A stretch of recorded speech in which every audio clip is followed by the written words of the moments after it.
நேற்று கடலை திருவிழாக்கு போயிருந்தோம்ல, அங்கே வந்து எக்ஸிபிஷன் போட்டிருந்தாங்க. பசங்க பார்க்கவுமே அங்கே கூட்டிகிட்டு போகாமல் இருக்க முடியுமா, கூட்டிகிட்டு போயாச்சு. போகும்போதே வந்து நிறைய கேம்ஸ் இருந்துச்சு. ஃபர்ஸ்ட்டு கன் ஷூட் விளாண்டுட்டு அதுக்கப்புறமா நிறைய கேம்ஸ் இருந்துச்சு.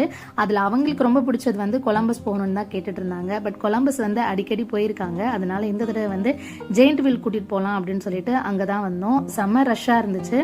சமயம் ஏன் சோகமாக இருக்கானா, அவள் வந்து கார்னரில் உட்காரணும்னு சொன்னால் முடியாத, சென்டரில் தான் உட்காரணும்னு நாங்கள் உட்கார வச்சோம். அதனால அவள் கொஞ்சம் சோகமாக இருந்தா.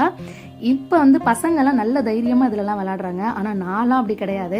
காரைக்குடியில் மகர்னோ பொட்டல் கிட்ட தான் வந்து பொருட்காட்சி நடக்கும். அங்கே போகும்போது மற்ற இதில் கூட விளையாடுவேன். இந்த கொலம்பஸ், இந்த ஜெயிண்ட் வீல்லாம் கண்டாலே எனக்கு ஆகாது.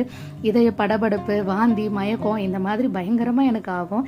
அதனாலே பயந்துட்டு போக மாட்டேன். ஆனால் இந்த தடவை வந்து இவங்களே தைரியமாக போகும்போது நமக்கு என்ன அப்படின்னு சொல்லிட்டு அவங்க இருந்த தைரியத்தில் தான் நானுமே ஏறி உட்காந்து என்ஜாய் பண்ண ஆரம்பித்தேன். ஆனால் என்னதான் ஜாலியாக இருக்க மாதிரி இருந்தாலும் பில்டிங் ஸ்ட்ராங்கு, பேஸ்மெண்ட் வீக்குங்கிற மாதிரி தான் உட்காந்துருந்தேன்.